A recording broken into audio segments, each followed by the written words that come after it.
Ellie Taylor-Brewin, a MajorTim.space young ambassador. Today, I'm at Hansons Auctioneers in Derby. I'm delighted to be interviewing Eric Knowles.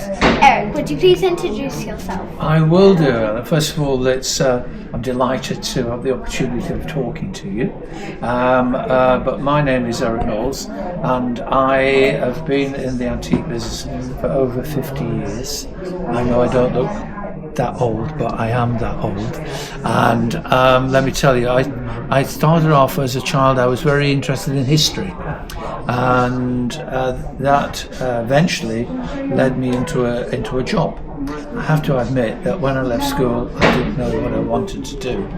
But I once went to an auction with my mum and dad, and I saw the auctioneer there, like you've seen one here today, and I just thought it was a wonderful opportunity to work with old things. I have a son who, when he was asked at school what his dad did, he said, "My dad knows an awful lot about dead people's stuff," which is true to a certain degree. So I eventually got a job with an auctioneers in London. I don't mind telling you, it was a firm called Bonham's, but I got a job as a porter. So it was humping and lumping, and it was being security. So there I would be on the viewing days, because before a sale they always have 2 or 3 days before where you go in and have a look at what's going to be offered for in the auction, and I would meet all the collectors and the dealers. So it's a wonderful way of learning, and I don't mind telling you, Ellie, I'm still learning all these years later. That's what makes this job so exciting. Where did you begin your career in the world of antiques? Well, I did actually spend 1 year in 1970 to 71 working for an antique dealer near where I used to live.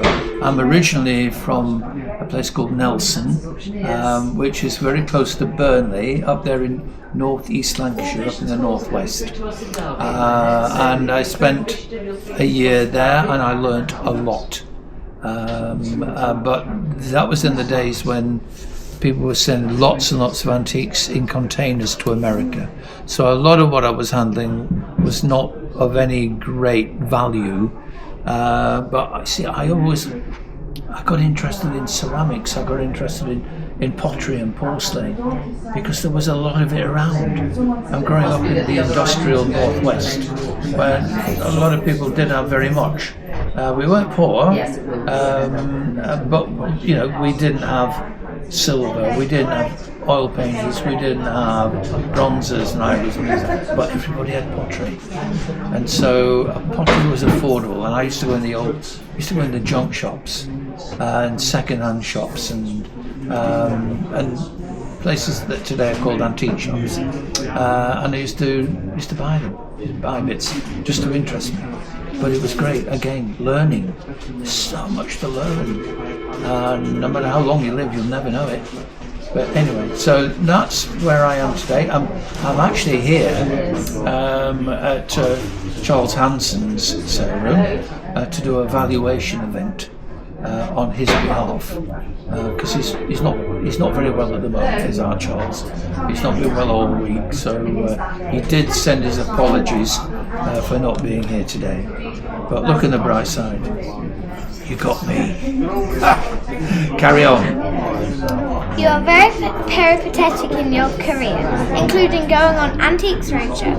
What would you say has been your most memorable location to visit for filming? Gosh, I've been to some wonderful locations. I've been to Scottish castles, I've been to Brussels, I've been to Jamaica, I've been to Canada, but I think probably the one that stays in my heart is in my nearby hometown of Burnley, because we have a building there called Townley Hall.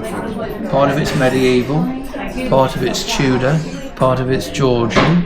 The Townley family still exist.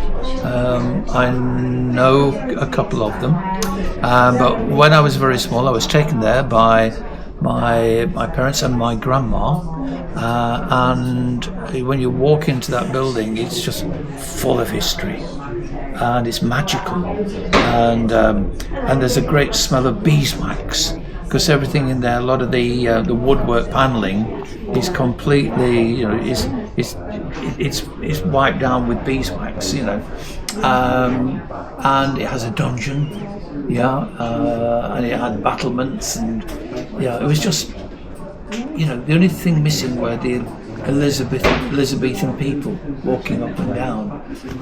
So even to this day, when I go to Townley Hall, I get a buzz. What is the highest price you have ever valued an item at, and did it sell for that price? Well, I have to tell you that the highest price I valued was something at 600,000 to 800,000. It was a Chinese vase. I'm not sure, but it was a Chinese bowl. It had a crack in it. But it was from the Ming Dynasty, so it dated to around about 1500, 1550. That's quite old, isn't it? So that's the time of Henry VIII, I suppose, and slightly earlier, and Henry VII. Anyway, I'd like to say it made £1 million, but it didn't. It made £950. So I'm not a member of the £1 Million Club, because I'd like to have sold something for £1 million, but I'd be a bit worried if I did, because I'm not sure I can count much after £1 million. I wouldn't know where to go.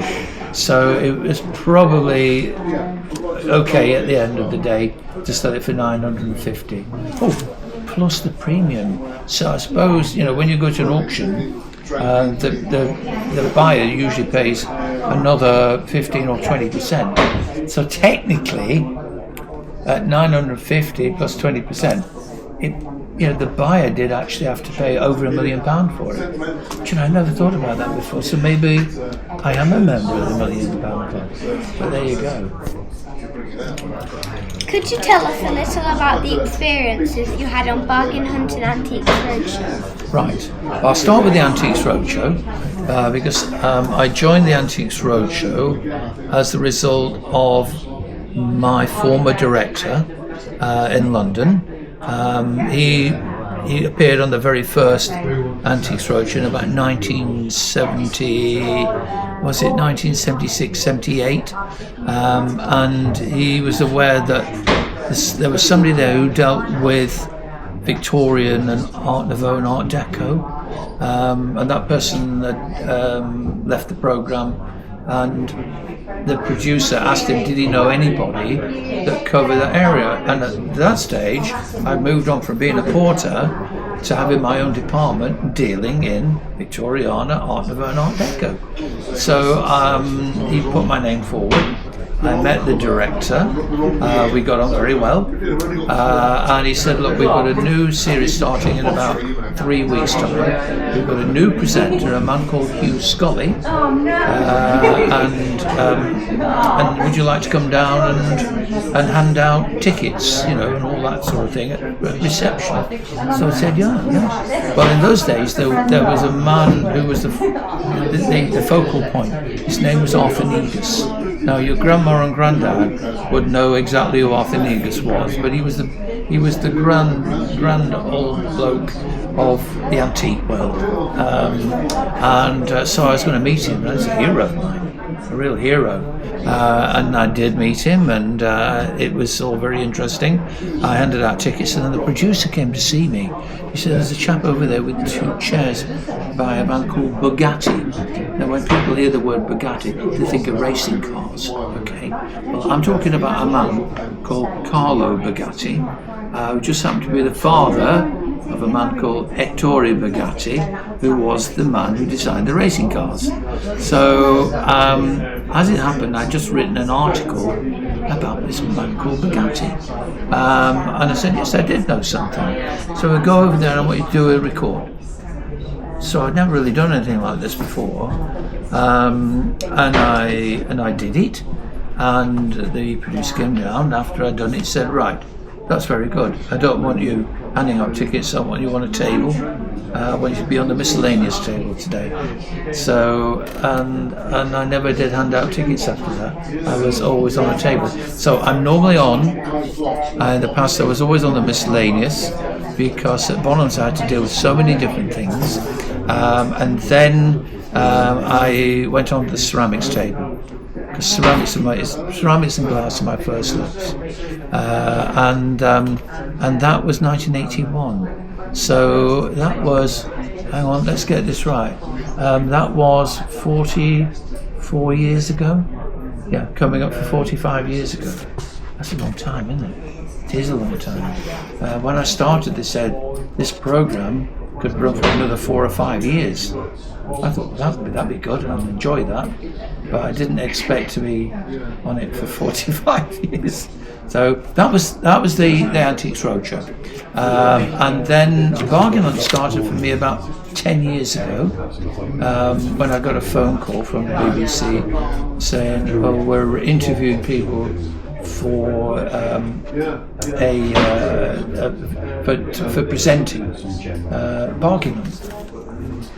So I went along, and I did know the person who phoned me up. I knew them quite well, and so I went for an interview, and then I found out that they wanted 4 people, and they rang me and said, "We want you," which was great. So there were 4 people, and I was one of the 4, and now we have 7 people. So we've got people from all different walks of life. And the great thing about Bargain Hunt is that we go all over the country. We've got the red team and the blue team. It's a program that you can watch in daytime, 12:15, most weekdays, and it's timed so that we like to tell people that it aids their digestion, because they're normally having their lunch at the time while they're watching it. But it is a program anything between 12 o'clock and 2 o'clock during the week is guilt-free TV, because before 12 o'clock you should be at work, and after 2 o'clock you should be at work. So it's in that lovely window, and it's the BBC's number 1 daytime programme. Talking across people. We're in I'll just tell everybody, we're in the office here at, as you can see, in Etwall on the outskirts of Derby, and it's a working day here at Charlie Hansons' space. So we don't mind doing. We're on the ball, aren't we? So Bargain Hunt, it's great fun.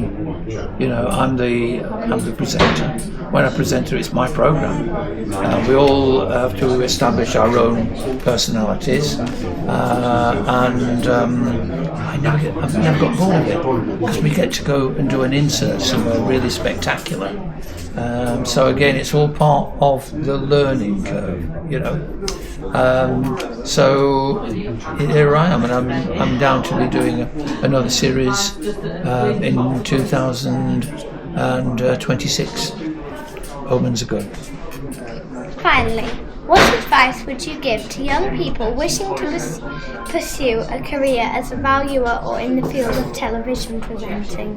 Right, okay. I'm more qualified to recommend valuation than TV presenting, okay? But I would say you've got to establish yourself with an interest, and not just an interest. You've got to be passionate. You want to learn. You've got to absorb it all. You'll never be bored. I promise you will never be bored. But I think most people start off in an auction house. In an auction house, you get to see lots and lots of different things every day. So it's sort of like a conveyor belt with all these fantastic things going past you. So you might be interested, like me, you might be interested in ceramics, or you may be interested in paintings, or you may be interested in jewellery. There are so many different areas and which you've got to learn.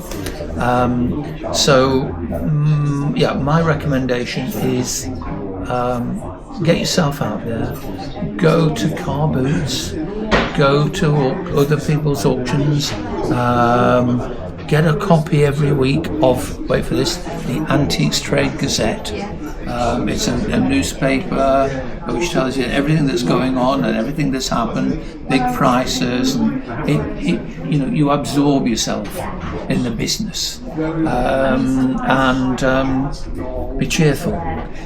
Don't complain. You don't make a huge amount of money, and you can do if you hit lucky and you find something for nothing that you put in auction and it could get you a big price. But there are a lot of people out there who would like to be in auction rooms, so it's very competitive. So you've got to be determined. Okay. As for TV, I don't know how you practice for it. You could practice in the mirror, maybe, but I can see that you're not scared of that camera, and we're not looking at it. So that's a bonus. So I've got a feeling that I might be watching you in future years. You never know. And then I'll be able to say, "Oh, I know that young lady. I remember Ellie." So there you go. So I wish you luck on that one. But you've got a good start in life. You're an ambassador, for the MajorTim.space. And are you enjoying it? You really are. You are enjoying it. And what do you see yourself doing in the distant future? I'd be intrigued to know. What would you like to do? Probably I'd like to be an author and a paleontologist. Really? Now, for the benefit of people at home, just tell them what a paleontologist is. It's a scientist who studies dinosaurs. Oh, right. Okay. Right. And animals and organisms who lived around the dinosaur time. Right. So, have you been down to in Devon? Have you been to the Jurassic Coast and have a look down there? I don't know if I have. All right. Well, it's all down there waiting for you, and they're still digging bones out of the cliffside. I recommend you make a trip down there. You will not regret it. Okay. You'll be glad to know that there are no living dinosaurs down there. Okay. So, follow your, as they say, it's a daft thing to say, but follow your nose. Okay, and I wish you all the very best. Thank you so much for letting me interview you. It's been a great pleasure talking to you, Ellie.